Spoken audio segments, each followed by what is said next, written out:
Hi friends, மாயா சின்ன சீரியலேருந்து சூப்பரான promo வந்திருக்கு. நம்ம அதை பற்றி தான் இந்த வீடியோக்குள்ளே பார்க்க போகிறோம். வாங்க நம்ம வீடியோக்குள்ளே போகலாம். ரகுராமோட உயிருக்கு ஆபத்து அப்படின்னு சொல்லிட்டு ஒரு பூஜையை பண்ணணும்னு சொல்லிட்டு வீட்டில் பூஜையெல்லாம் பண்ணிகிட்டு இருக்கிறாங்க. அப்போ தனா தான் அந்த பூஜையை பண்ணணும் அப்படின்னு சொல்லிட்டு ஜோசியர் சொல்லவும் தனாவையும் வீட்டுக்கு வரவழைக்கிறாங்க மாயா. அப்போ தனா முகத்தை மூடின மாதிரிக்கு வரவும் உடனே மாயா சொல்கிறாங்க, தனா நான் சொல்கிற வரைக்கும் அந்த ரூமில் இரு அப்படின்னு சொல்லும் போது உடனே தனா ரூமில் இருக்கிறாங்க. அப்போ பார்க்கும்போது அவங்க பார்வதி தான் காட்டுறாங்க. பார்வதி அவங்க தனா போகிறத பார்த்துருந்தாங்க. நான் சந்தேகப்பட்டது சரியாக போச்சுது. ஏற்கனவே வாசலில் தனா தான் வந்தா, ஆனால் மாயா சூழ்ச்சி பண்ணி வேற ஒரு லேடியை அவ காட்டிட்டா. ஆனால் அந்த தனா எப்படியோ வீட்டுக்குள்ளே வந்துட்டா, இவளை நம்ம கண்டிப்பாக சிக்க வைக்காமல் நம்ம விடக்கூடாது அப்படின்னு சொல்லிட்டு பார்வதி பார்த்தோம்னா அவங்க தனா இருக்கிற ரூமுக்குள்ளே வராங்க. அப்போ தனாவும் பார்த்துருந்தாங்க. ஐயோ சித்தி நம்மளை பார்த்துட்டாங்களே அப்படின்னு சொல்லிட்டு தனா கட்லிக்குள்ள அவங்க ஒளிஞ்சிருக்கிறாங்க. அப்போ பார்வதி அவங்க ரூமுக்குள்ளே ஒவ்வொரு இடமா தேடிக்கிட்டு இருக்கிறாங்க. தனா அந்த ரூமுக்குள்ளே தான் இருக்கிறா. நீ எங்கே ஒளிஞ்சிருந்தாலும் சரிதான், இன்னைக்கு உன்னை கைங்களவமாக பிடிக்காம நான் விட மாட்டேன் அப்படின்னு சொல்லிட்டு பார்வதி தனாவை தேடிட்டு இருக்கிறாங்க. கடைசியில் பார்க்கும்போது அவங்க கட்லுக்குள்ள இருக்கிற தனாவை பார்க்கறதுக்காக கட்லுக்குள்ள குனியவும் அப்போ அவங்க மாயாவை பார்த்து வந்துருந்தாங்க. வந்ததுமே பார்வதியை அவங்க முகத்தில் எதையோ ஒன்று ஸ்ப்ரே கணக்காக அடிச்சு விட்றவும் அப்படியே தூங்கின மாதிரி ஆயிருந்தாங்க. அப்போ தனா நீ வா அப்படின்னு சொல்லும் போது தனா உடனே வராங்க. நல்ல வேலையா சித்தி என்னை பார்த்துருவாங்கன்னு சொல்லி பயந்துட்டு இருந்தேன். என்னம்மையா நீ இப்படி பண்ணிட்டு அப்படிங்கும்போது எனக்கு வேறு வழி தெரியல, இல்லைன்னா இப்போ போய் இவங்க மாட்டி விட்டுருவாங்க நம்ம எல்லாரையும், அதனால தான் இந்த மாதிரிக்கு பண்ணினேன். பூஜை முடிகிற வரைக்கும் இவங்க இங்கேயே தூங்கிட்டு இருக்கட்டும் அப்படின்னு சொல்லவும் உடனே தனாவும் சரி அப்படிங்கிறாங்க. பார்வதியை பார்த்தோம்னா அவங்க கட்லிக்கில் படுக்க வச்சுருந்தாங்க. அதுக்கப்புறம் மாயா அங்கே வரவும் உடனே அங்கே 3 லேடிங்க உட்காந்துருக்குறாங்களா. அதில் ஒரு லேடிங்க அவங்க போக சொல்லிட்டு அந்த இடத்துல தனாவை வரவழைச்சிருந்தாங்க மாயா. இங்கே பார்த்தோம்னா பூஜையெல்லாம் பண்ணிகிட்டு இருக்கும்போது அப்போ அவங்களுக்கு பாத பூஜை பண்ணணும் அப்படின்னு சொல்லிட்டு ஒரு லேடியை வர சொல்கிறாங்க. அப்போ தனாவை போக சொல்லவும் தனா அவங்க பாத பூஜை ரகுராமுக்கு செஞ்சுட்டு இருக்கிறாங்க. இன்னொரு பக்கம் பார்த்தோம்னா அவங்க டூப்ளிகேட் ஜோசியர் ஒருத்தர் உட்காந்துருக்காரு.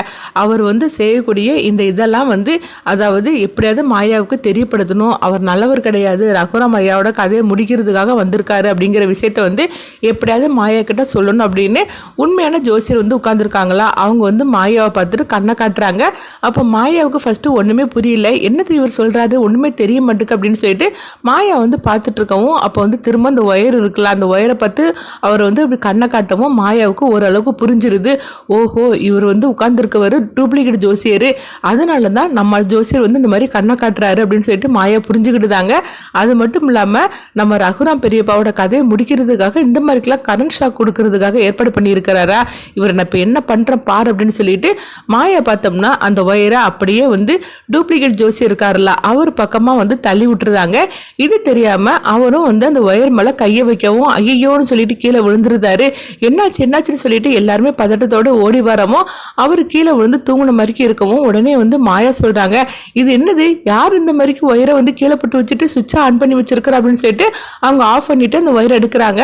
இப்போ இவருக்கு என்னாச்சு தெரியலன்னு சொல்லிட்டு அவருக்கு கொஞ்ச நேரம் கழிச்சு பார்த்தோம்னா அவருக்கு தண்ணிலாம் தெளிச்சு எழுப்புறாங்க. அப்போ அவர் கண் முழிச்சிருந்தாரு. அப்போ எந்திரிச்சுமே அவரால் சரி வர பேச முடிய மாட்டேங்குது. உடனே அவங்க மாயா சொல்லிட்டு இருக்கிறாங்க, சரி ஜோசியரே நீங்களே இந்த பூஜையை ஆரம்பிங்க, இவரை நான் பார்த்துக்கிடுது அப்படின்னு சொல்லாமல் உடனே சரின்னு சொல்லிட்டு அந்த உண்மையான ஜோசியர் பூஜையெல்லாம் ஆரம்பித்து அதெல்லாம் நடத்திக்கிட்டு இருக்கிறாங்க. இங்கே பார்த்தோம்னா டூப்ளிகேட் ஜோசியரால் சரி வர அவங்க எந்திக்க முடியாமல் இருக்கவும், ஜோசியரே நீங்கள் கொஞ்சம் படுத்து ரெஸ்ட் எடுங்க, பூஜையெல்லாம் முடிஞ்சதுக்கப்புறமா நான் ஹாஸ்பிட்டல் கூட்டிகிட்டு போகிறேன் அப்படின்னு சொல்லவும் இது கிட்டதுமே அவர் அதிர்ச்சி அடையிற, ஐயோ அவருக்கு வச்ச கரண்ட் ஷாக்கில் நானே மாட்டிக்கிட்டேனே அப்படின்னு சொல்லிக்கிட்டு அவர் எரிச்சலோட ஒரு படுத்து கிடக்கிறாரு. அவரால் எந்திக்கவும் சரியா முடியல. இங்க பார்த்தோம்னா உண்மையான ஜோசியரை வச்சு அவங்க பூஜையெல்லாம் பண்ணிட்டு இருக்கிறாங்க. அப்போ தனாவும் ஜானகி சேர்ந்து அவங்க ரகுராமுக்கு என்னென்னலாம் பண்ணணுமோ அந்த பரிகார பூஜை எல்லாமே நல்லபடியாக பண்ணிக்கிட்டு இருக்கிறாங்க. அப்போ அந்த ஜோசியர் சொல்றாங்க, இங்க பாருங்கம்மா நீங்க அவங்கள அப்பா அம்மாவா நினைச்சு நீங்க உங்க காலை விழுந்து ஆசீர்வாதம் வாங்குங்க, அதே மாதிரிக்கு உங்க பொண்ணா நினைச்சு இவங்களுக்கு நீங்க ஆசீர்வாதம் பண்ணணும் அப்படின்னு ரகுராம் கிட்ட சொல்லவும் தனா பார்த்தோம்னா அவங்க காலை விழுந்து ஆசீர்வாதம் வாங்குறாங்க. அப்போ ரகுராமும் ஜானகியும் அவங்க தனாவுக்கு அவங்க ஆசீர்வாதம் பண்றாங்க. இங்க பார்த்தோம்னா ஜானகிக்கு மாயாவுக்கு தான் தெரியும் அங்க இருக்கிறது தனா அப்படின்னு. ஆனா ரகுராம் நினைச்சிருந்தாங்க வேற ஒரு லேடி நினைச்சிட்டு அவங்களும் ஆசீர்வாதம் பண்றாங்க. அந்த பூஜையெல்லாம் நல்லபடியா முடிஞ்சுதுமா, இன்னுமேலும் உங்க உயிருக்கு எந்தவித ஆபத்தும் கிடையாது அப்படின்னு ஜோசியர் ரகுராம் பத்தி சொல்றாங்க. அப்போ ஜானகி வந்து ரொம்பவே சந்தோஷப்பட ஆரம்பிச்சிட்டாங்க. எப்படியோ நல்லபடியாக அந்த பூஜையெல்லாம் நடந்தது. அது மட்டும் இல்லாமல் தனா கையாலேயே வந்து இந்த பூஜையை மாயா பண்ண வச்சுட்டா அப்படின்னு சொல்லிட்டு ரொம்பவே சந்தோஷப்படுறாங்க. அப்போ அங்கே வந்து தனா வந்து வெளியே வரவும் உடனே ஜானகி வந்து பின்பக்கமாக ஓடி வராங்க. தனா அப்படின்னு சொல்லிட்டு கூப்பிடும் போது உடனே தனா வந்து அவங்க அம்மாவை கெட்டி பிடிச்சிட்டு அவங்க கண்கலங்குறாங்க. தனா நீ வந்து அதுக்கு ரொம்ப சந்தோஷமாக இருக்குது தானா, இது எல்லாத்து கண்ணும் மாயா தான், உன் கையாலே இந்த பூஜையை வந்து செய்ய வச்சுட்டா, எனக்கு எவ்வளோ சந்தோஷமாக இருக்குது தெரியுமா அப்படிங்கவும் அப்போ மாயா வந்துருந்தாங்க.